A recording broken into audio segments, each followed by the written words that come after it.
Hi everyone, welcome back to Job One for All. In this video, we are going to start talking about some classes, more precisely some interfaces that were created to work with the attributes of the files we have been creating. So before we get there, I think we never spoke about how to change attributes. Let's see, for example, how we are going to change or how we can change actually the last modified of a file. Let's create a new class here. Let's call this BasicFileAttributes. Test01 PSVM. So basically, the interface that will be working is BasicFileAttributes. As you can see here, is just an interface with some methods. These methods are mostly read-only. We are not going to change anything. Basically, everything that you do here is safe. And the other one, we have these BasicFileAttributes. That's like a super interface that is representing all the attributes that usually the files they will have independent of operating system.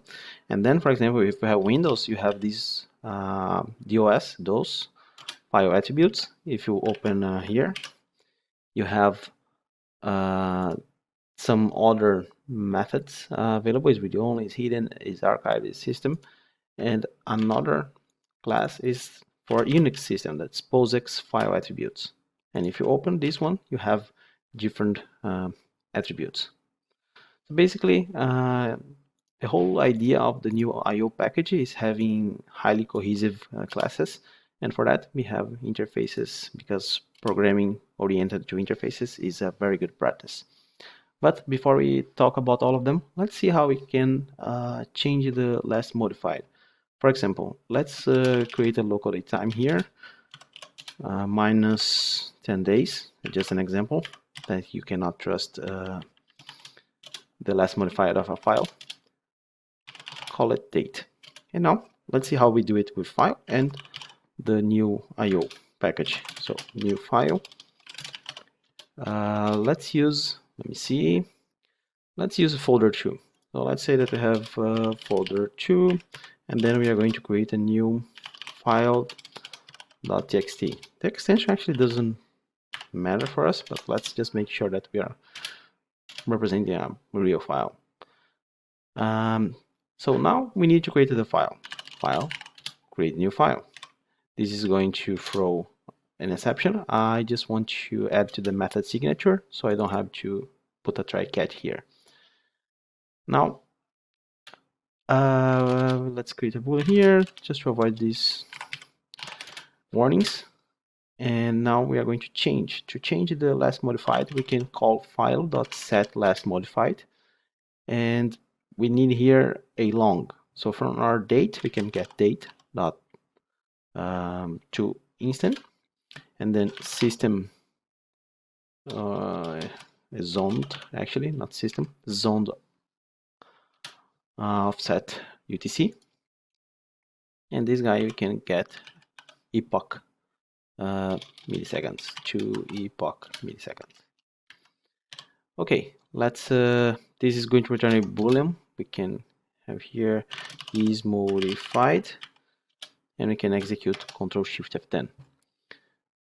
So as you can see here, we have a new file that was created, and now I'm going to just go to my Explorer, and you can see, let me close this one, that we have the new file that was created today, 5th of March. But look here, the last modified.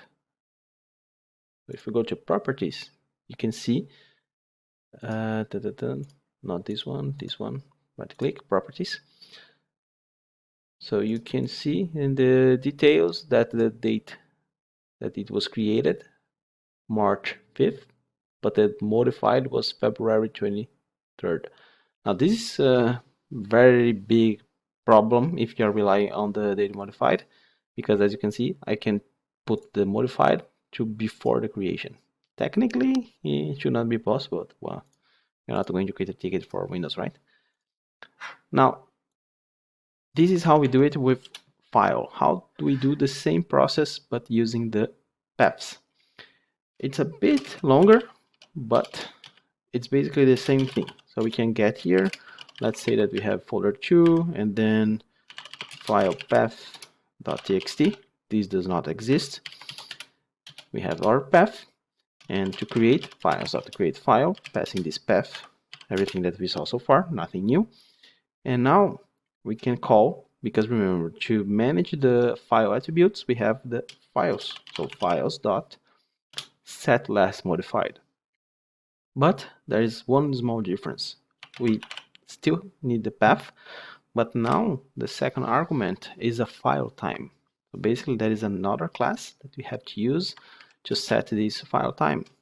So file time dot from, and now we need here an instant. So basically date dot to instant and then zone offset UTC. We can create here file time, and now we pass the file time to the set last modified. So what we need is exactly the same result. Control Shift F10, and if I open my Explorer, you will see that we have exactly the same date for both files. Now you have to remember there is this difference between the file when you are changing and this difference when you are modifying through the files, that we have to use this file time. And of course, you know that in the file you have some can read, can execute, can create a new file, but in the files they are named differently, but it's the same thing. Is executable, and we have to pass a path. So is executable, is writable, and is readable. So it's writable and is readable. I will delete the file, otherwise we are going to get an exception, because files throw exception, as we saw in the previous video. And we have here true, true, true. So just a small detail that we need to know. How can we change an attribute of a file? Well, in the next video, we are going to talk about the basic file attributes itself. So I hope you enjoyed. See you in the next video. Bye.